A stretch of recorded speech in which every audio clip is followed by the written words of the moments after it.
America का सबसे ताकतवर यानी B-2 स्टील्थ बम्बर और डोनाल्ड ट्रंप का सबसे भरोसेमंद हथियार ईरान के सामने नाकाम हुआ है।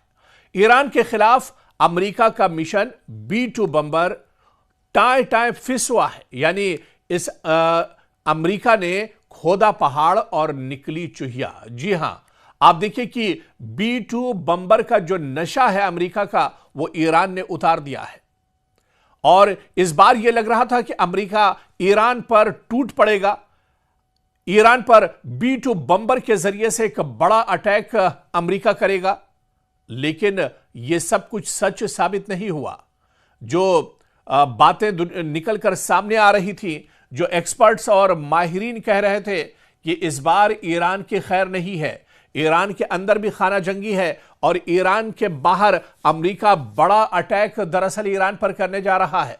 और इसमें सबसे बड़ा जो किरदार होगा, इसमें सबसे ज्यादा जो तबाही ईरान के अंदर मचाएगा, वो होगा डोनाल्ड ट्रंप का सबसे मजबूत हथियार यानी B-2 बम्बर। लेकिन B-2 बम्बर आखिर ऐसा क्यों नहीं कर सका? B-2 बम्बर आखिर नाकाम क्यों हो गया? और यह पहली बार नहीं है, बल्कि ईरान में B-2 बम्बर को इससे पहले भी नाकामी का सामना करना पड़ा है। इससे पहले भी डोनाल्ड ट्रंप की बेइज्जती करा चुका है यह B-2 बम्बर हथियार, जिसे दुनिया का सबसे ताकतवर हथियार माना जाता है, जिसे दुनिया का सबसे मजबूत लड़ाका माना जाता है, जो हवा में दरअसल सिर्फ एक जहाज या उड़ान नहीं भरता है, बल्कि इसके साथ उड़ती है किसी भी मुल्क की तबाही, दुश्मन की तबाही इसके साथ उड़ती है। लेकिन यह तबाही दरअसल ईरान को तबाह क्यों नहीं कर पाई? यह बहुत अहम सवाल है, क्योंकि हजारों किलोमीटर का B-2 बम्बर का सफर हो और तबाही का या फिर मिशन हो, ईरान ने इस मिशन को एक तरह से नाकाम बना दिया है।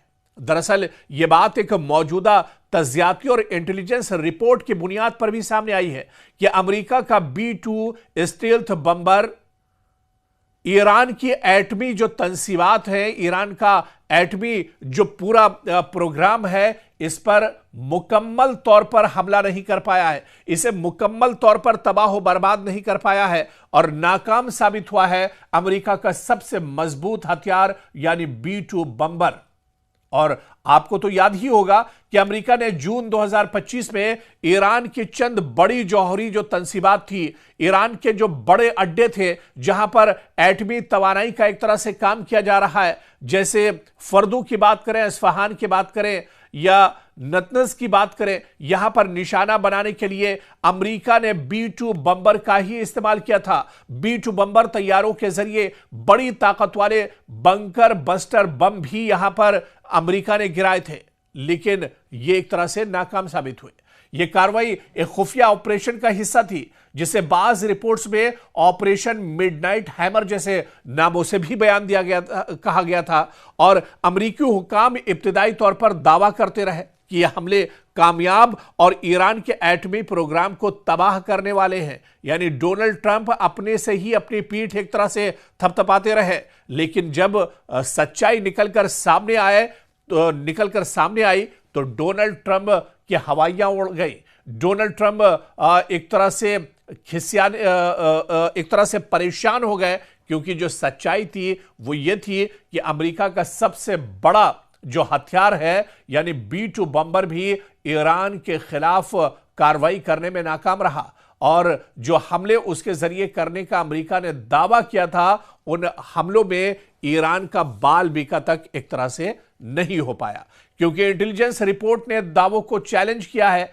अमेरिकी जो डिफेंस है या दिफाई इंटेलिजेंस एजेंसी है, DIA ने एक खुफिया रिपोर्ट में बताया कि इन हमलों ने सिर्फ चंद ऊपर की साख्तों को ही नुकसान पहुंचाया है, यानी जहां पर ईरान ने अपना एटमी हथियार छुपा कर रखे हैं, ईरान ने जहां पर यूरेनियम को छुपा कर रखा है, जहां पर यूरेनियम का भंडार किया है, वहां तक B-2 बम्बर एक तरह से हमला नहीं कर पाया, वहां तक अमेरिका के B-2 बम्बर की रसाई नहीं हो पाई। या यह कहा जाए कि उन अड्डों के बारे में अमेरिका को जरूर एक तरह से कहीं ना कहीं खुफिया जानकारी मिली हो, लेकिन उन अड्डों तक पहुंचकर भी अमेरिका के हाथ खाली रहे, क्योंकि अमेरिका का सबसे मजबूत हथियार, अमेरिका का सबसे भरोसेमंद हथियार B-2 बम्बर ईरान में नाकाम हो गया।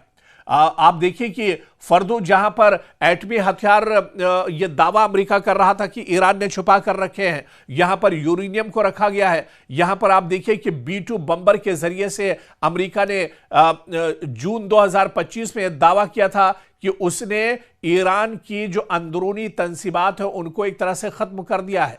लेकिन जब रिपोर्ट निकलकर सामने आई तो डोनाल्ड ट्रंप की हवाइयां उड़ गई, डोनाल्ड ट्रंप परेशान हो गए। अमेरिका के इन दावों में बिल्कुल दम नहीं था। जब रिपोर्ट निकलकर सामने आई तो पता चला कि B-2 बम्बर से जहां पर भी बम गिराए गए उन बम का कोई असर नहीं हुआ। जहां पर मिसाइल अमेरिका ने गिराए उस मिसाइल का कोई असर नहीं हुआ, क्योंकि ईरान ने अपने जो एटमी न्यूक्लियर हथियार हैं, जो यूरेनियम है, वो इतनी गहराई में छुपा कर रखा है, कई पहाड़ों के नीचे और कई हजार फीट की निचाई गहराई में दरअसल ईरान ने छुपा कर रखा है, जहां पर B-2 बम्बर भी एक तरह से नाकाम हो गया। B-2 बम्बर भी यहां पर एक तरह से बौना साबित हुआ। और इसका सबसे बड़ा जो झटका लगा वो डोनाल्ड ट्रंप को लगा, क्योंकि डोनाल्ड ट्रंप यह समझ रहे थे कि अमेरिका के पास दुनिया का सबसे मजबूत हथियार है, सबसे भरोसेमंद हथियार है, सबसे तबाही वाला हथियार उनके पास है, लेकिन ईरान में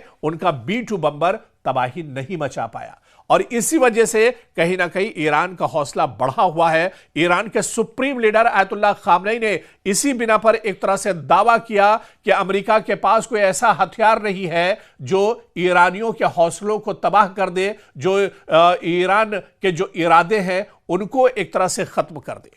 तो ईरान ने अपने अहम एटमी मराकिज को चट्टानों और गहरी जमीन के अंदर महफूज किया हुआ है, जिसे आम बमों से तबाह करना बहुत मुश्किल है। और यह एक बार फिर से कहीं ना कहीं साबित हो गया है, क्योंकि रिपोर्ट्स के मुताबिक ईरान की जेर जमीन तंसीबात का बुनियादी ढांचा अभी तक ठोस है, और अगर काम दोबारा शुरू किया जाए तो चंद माह के अंदर ज्यादातर अमल एक तरह से बहाल हो सकता है। और अमेरिकी इंटेलिजेंस के रिपोर्ट और सदर डोनाल्ड ट्रंप के बयानात में वाज़ेह फर्क नजर आया है। सदर ट्रंप ने हमले की जबरदस्त कामयाबी में खुलकर तारीफ की थी, लेकिन इंटेलिजेंस रिपोर्टों ने कहा कि नुकसान महदूद और आर्जी हुआ है, यानी जितना बड़ा नुकसान होना चाहिए था उस तरह का नुकसान नहीं हुआ। यानी B-2 बम्बर एक तरह से नाकाम रहा, और B-2 बम्बर की नाकामी ईरान में एक तरह से साबित हुई है। और इस बार भी डोनाल्ड ट्रंप ने भले ही बड़े बड़े बयान दिए हो, ईरान को तबाह करने की कसम खाई हो, ईरान के supreme leader Ayatollah Ali Khamenei को कत्ल करने, उन्हें मारने, उन्हें गद्दी से उतारने की भले ही धमकियां ईरान ने दी हो, लेकिन जब ईरान का सबसे खतरनाक हथियार, डोनाल्ड ट्रंप का सबसे भरोसेमंद हथियार ही नाकारा साबित हुआ, तो ऐसे में एक बार फिर से अमेरिका को मायूसी हुई है। और अमेरिका यह समझ गया है कि ईरान को इतनी आसानी से भेद पाना दरअसल मुश्किल ही नहीं, बल्कि अमेरिका के लिए भी नामुमकिन एक तरह से है।